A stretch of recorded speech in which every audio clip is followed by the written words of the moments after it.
10টা 11টা বাজে, তখন একদম রাত। গ্রামে তো আমি যদি আজকে যদি আর্মি আসে তাহলে তো আজকে তো এই জোন নিয়ে আমি যেতে পারবো না।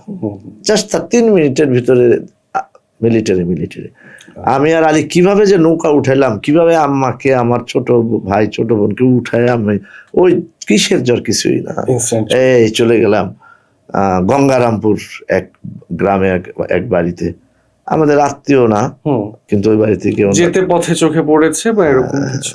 4 কিলোমিটার মাইল তো আমরা শুধু নৌকায় চালাইতাম, মানে দূরে যাওয়ার জন্য। তো যাওয়ার সময় ওই দিন ওরা আবার ওই গোলা মারছিল, আচ্ছা, মানে ওখান থেকে ওই পদ্মার পাড় থেকে, শিপের থেকে।